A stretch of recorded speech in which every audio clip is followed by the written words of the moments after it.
صلی اللہ علیہ وسلم. اللهم صل على محمد وعلى یہ حدیث پاک ہے کہ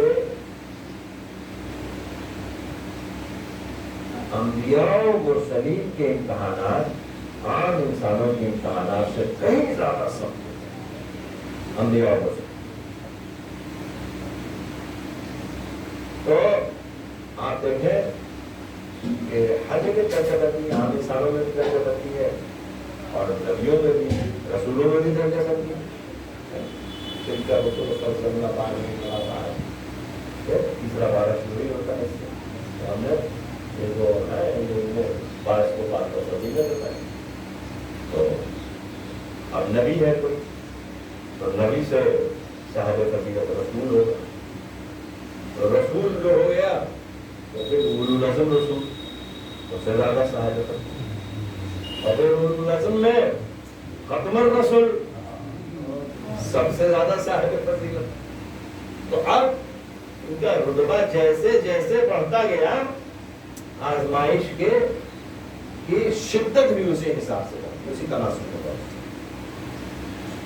اب آپ دیکھیے کہ جلال نوح کی آزمائش شخصی آزمائش, بیٹے سے آزمائش.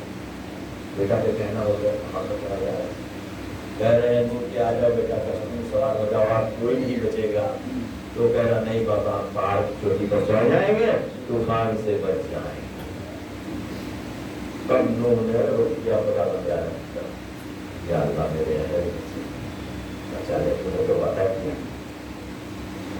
کیوں کہیے اگر ایسا دیکھا تو ڈانٹ ہو سب کسی ڈانٹ کیا کہہ رہے ہو تمہارے اہل میں سے پتا یہ چلا صرف قرابتداری سے اہل نہیں بنتے ہیں, صلاحیتوں کی بنا پر اہل بنتے ہیں. اسی لیے ہم اہل بیت ان کو مانتے ہیں جن کو رسول نے پسند کیا. سلوات بھیجیے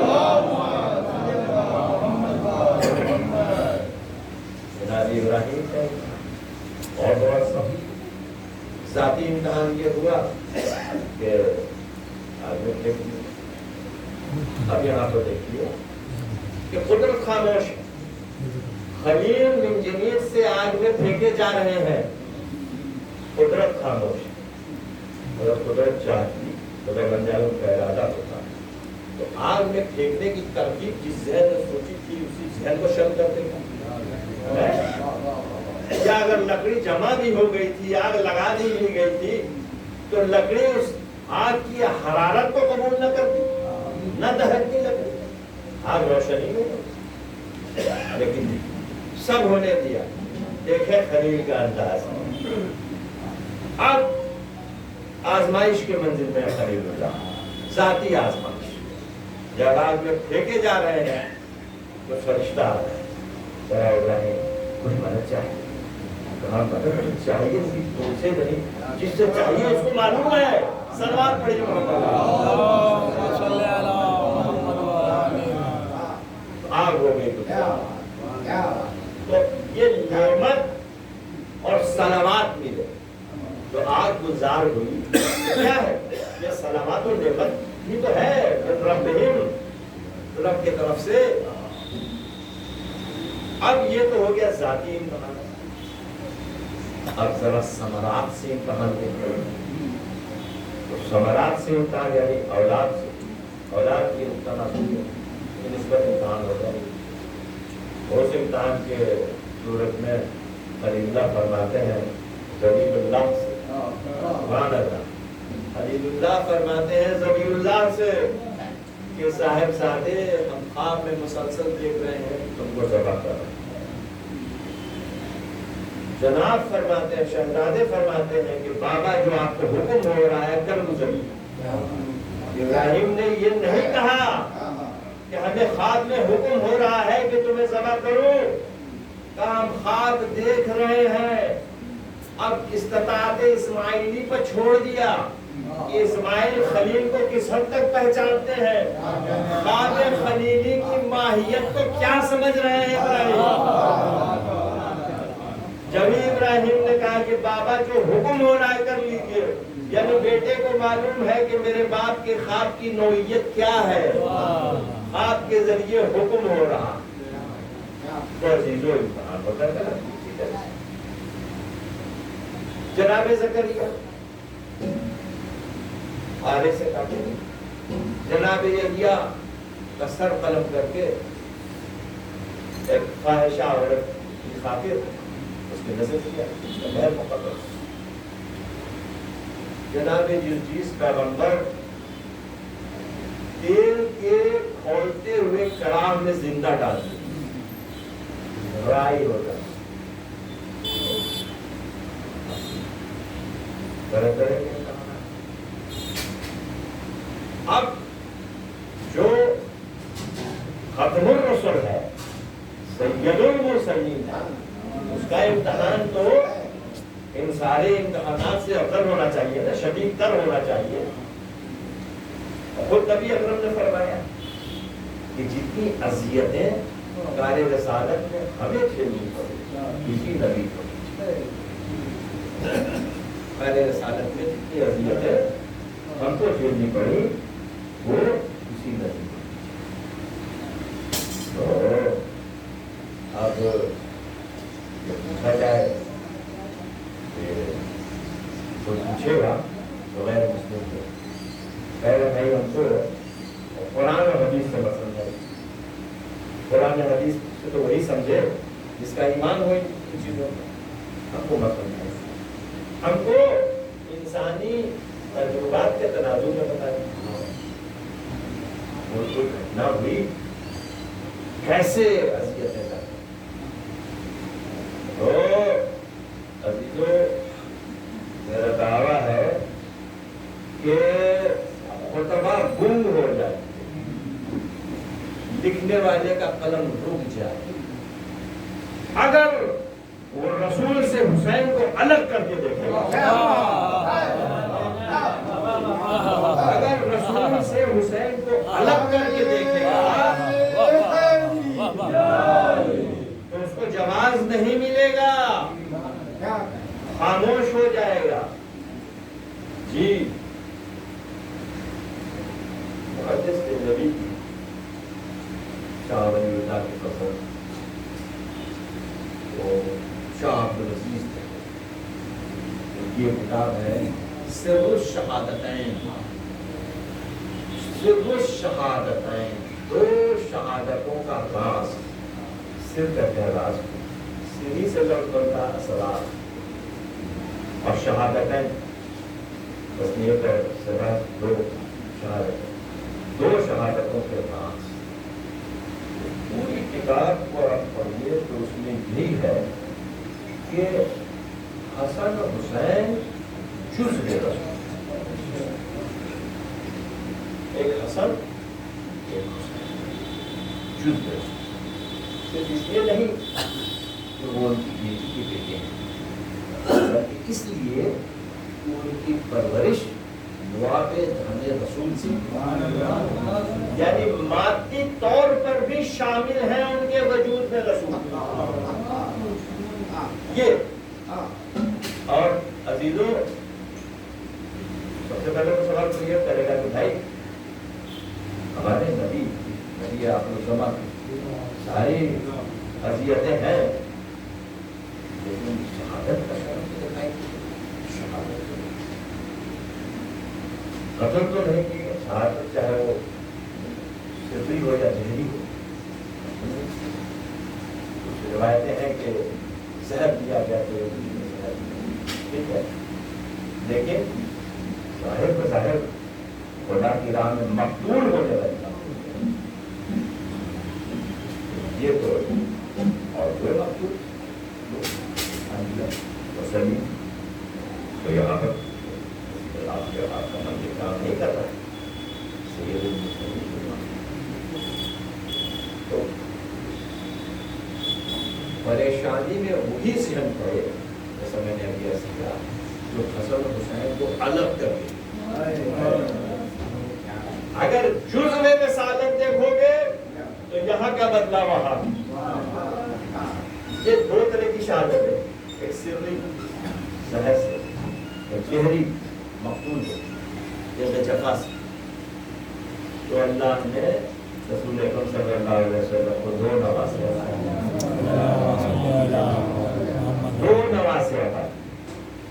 ایک کی شہادت سری, ایک کی شہادت جیل. کوئی نبی ہے ایسا, کوئی رسول ہے ایسا جس کو سری بھی ملی ہو, جیل بھی ملی ہو؟ ممکن نہیں ہے.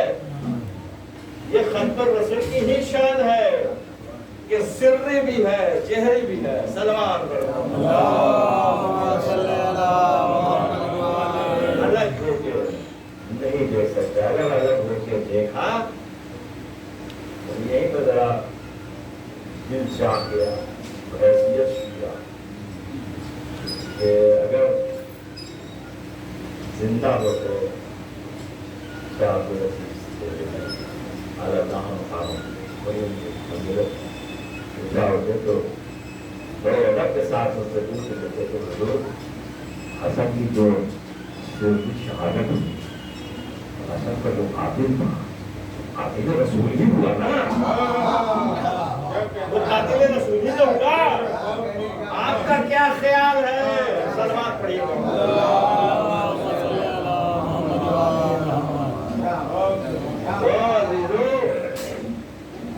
ان کو الگ ہو کے دیکھیں. جو یہاں نہیں تھا وہ اسی کے تو واقعات آپ سنتے رہتے ہیں. جب امام کی ولادت ہوئی اور کپڑے میں لے گئے, آغوش میں رکھا تو اورنگ بچتا کہا کہ اس کے ساتھ کیجیے بڑے والا, جان لیجیے, بہت سمجھ لیجیے آپ کا دین کی عظیم قربانی دینا. قربانی عظیم ہوگی اس کی قربانی. رسول نے پہلی مجلس, ابھی تو مجلس میں ہوتا کیا, ایک ہوتا ہے ذاتی, ایک ہوتا ہے سامعین. کچھ سامعین شرط نہیں ہے کہ سامعین کئی ہوں, 1000 ہو, 500 ہو, کبھی مجلس میں جس طرح جماعت کی نماز ایک امام ایک مامون سے ہو جاتی ہے, مجلس بھی ہو جائے گی. ایک ذاکر ایک سامع. یہاں ذاکر کون تھا؟ جبریل. سامع کون تھے؟ رسول اکرم. لو شروع ہو گئی مجلس, مجلس کی بنیاد پڑ گئی. اور حسین گود میں زندہ ہے. اب نہ کوئی کہے کہ ہم زندہ ہے جاوید کا. قرآن نے کہا ہے کہ تمہارے رسول کا اسوہ جو ہے, تمہارے رسول کی جو سیرت ہے اور تمہارے لیے بہترین مثال ہے, اسی کی تعصی کرو. رسول رو رہے ہیں حسین پر, ہم روئے تو سنت رسول ہے. اسی لیے اس کو عبادت کہتے ہیں جو خداوند عالم سے قریب کر دیتی ہے. صلوات. بس اتنی ہی کا اکتفا نہیں. اب حسین کچھ پڑے 7 سال کی عمر شریف کی رسول اکرم صلی اللہ علیہ وسلم. اب امام کچھ بڑے ہو کر کے جناب ام سلمہ کے گھر میں رسول اللہ نے جانتے تھے خداوند عالم کی غیر سے تو ام سلمہ کافی رہیں گے, سب رہیں گے. اس وقت خدا بھی ام سلمہ کے حجرے میں چلے گیا اور کہا ام سلمہ کہ آپ کسی کو بتا دیں, ہم اس طرح کرنا چاہتے ہیں, آرام کرنا آپ کے لیے. اور تھوڑی دیر میں چھوٹے شہزادے امام علی مقام سیدۃ الشہداء تشریف لیا ہے تو نانی ام سلمہ کو روکا. صاحبزادے نانا آپ کے اندر استراحت فرما رہے ہیں, منع کیا ہے. میرا دل کہتا ہے شاید حسین نے کہا کیا مجھے بھی میرے لیے بھی مناہی ہے. یہ بات حسین رسول نے سن, جو بات سنی تو کہا کہ ام سلمہ حسین کو آنے دو, اندر تشریف کلیجے میں نکالا حسین, پیار کرنے لگے کہ پھر جبریل آئے. آرام کے کہا کہ یا رسول اللہ آپ نے اپنے فرزند کو کہا کہ خدا گواہ ہے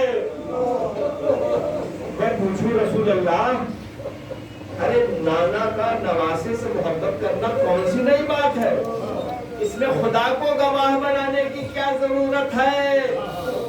عجب نہیں کہ رسول اللہ کہیں کہ تو نہیں سمجھا احمد، یہ بھی اسی کے طرف کا انتظام ہے، میں اپنے منصب کا فرض ادا کر رہا ہوں، اسی لیے خدا کو گواہ بنا رہا ہوں۔ خدا گواہ ہے، میں اس بچے سے بہت محبت کرتا ہوں۔ اور اس کے بعد جبریل سے سارے واقعات کے بتائے، گریا کیا رسول ام سلمہ بات ہے، عزیزو ایمان سے بتانا کہ اگر کسی کمرے میں کسی حجرے میں کوئی ہو اور آنسو سے ہو تو باہر کھڑا ہوا شخص جان جائے گا کہ اندر رہنے والا شخص رو رہا ہے، نہیں جانا جب تک کہ اس کو آواز نہ ملے۔ اس کا مطلب کہ رسول چیخ کے روئے ہوں گے، جبھی تو ام سلمہ نے سن لیا رسول رو رہے ہیں، کھول کے اندر چلیے، یا رسول اللہ رونے کا سبب؟ فرمایا ابھی جبریل آئے، کہہ کے گئے تھے، کہہ کے سارا واقعہ بتا کے گئے اس فضل کے بعد۔ اور ام سلمہ ہم نے تو اس جگہ کو دیکھا بھی اس فرشتے نے ہمیں وہ خاک بھی دے دی، ام سلمہ اس خاک کو حفاظت سے رکھنا، جب یہ خاک خون بن جائے تو سمجھ لینا کہ حسین روایتوں میں ہے کہ وہ عاشور ہی کا دن تھا کہ جناب ام سلمہ سوئے ہوئی، خواب میں دیکھا کہ رسول اللہ سر پہ رہنا تشریف لائے اور میں گرد پڑی ہوئی ہے، عجب بدحواسی کا عالم ہے، ننگے پاؤں ہے۔ جناب ام سلمہ نے پوچھا کہ یا رسول اللہ آپ کا یہ حال کیسے؟ فرمایا ام سلمہ تو سو رہی ہو، ارے کربلا میں حسین میں سارا دن ان کے خون کا کرتا رہا، میں ابھی کربلا سے آیا ہوں۔ جب بیوی ام سلمہ کی آنکھ کھلی ام المومنین کی تو آپ کی نظر فوراً اس شیشے کی طرف گئی جس میں وہ خاک تھی جو رسول اللہ نے عطا کی، دیکھا کہ خاک خون میں تبدیل۔ عزیزو اگر اتنا ہی واقعہ ہوا ہوتا تب بھی تا قیامت خون کے آنسو رونے کے لیے کافی تھا، لیکن اس کے بعد وہ ہوا جو کبھی آسمان نے دیکھا نہ تھا کہ وہ بیویاں، وہ مقررات عصمت و طہارت جن کا نام باوضو لیا جائے، ان بیویوں کو عبید اللہ ملعون جیسے فاسق و فاجر اور یزید ابن معاویہ جیسے فاسق و فاجر کے سامنے قیدیوں کی صورت میں کھڑا ہونا، اس سے بڑی توہین کیا ہے؟ اس سے بڑی توہین کیا ہے؟ عزیزوں یہ وہ سرائے اہل بیت عرصے دراز تک دمشق میں قید رکھا۔ خود امام سید سجاد فرماتے ہیں کہ دمشق کا قید خانہ ایسا تھا کہ جس میں نہ دن کی دھوپ آتی نہ رات کی شبنم سے کوئی بچاؤ تھا، نہ تازہ ہوا کا گزر تھا۔ جب ہمارا دل گھبراتا تھا تو ہم قید خانے کے دروازے کے قریب آ کے تھوڑی دیر سانس لے لیتے تھے۔ ایسے ہی ایک مرحلے میں منہال مل گئے امام، منہال ابن عمر۔ پوچھا امام سے کہ مولا کیسے ہے؟ کہا کیا پوچھتے ہو؟ اس کے بعد منہال کہتے ہیں کہ تھوڑی دیر گزری تھی کہ ہم نے خاتون کی آواز سنی اندر سے، بیٹا سید سجاد کہاں ہو بیٹا؟ بس امام فرماتے ہیں کہ ہم نے منہال سے کہا کہ منہال اب تم جاؤ، تمہیں اماں پکار رہی ہیں، تھوڑی دیر بھی نہیں دیکھتی تو بے چین ہو جائے، فوراً چلے گئے۔ یہی وہ دروازہ تھا قید خانے کا جس میں کبھی کبھی سکینہ کو لیا شہزادی زینب کبریٰ بھی بیٹھ جاتا۔ ایک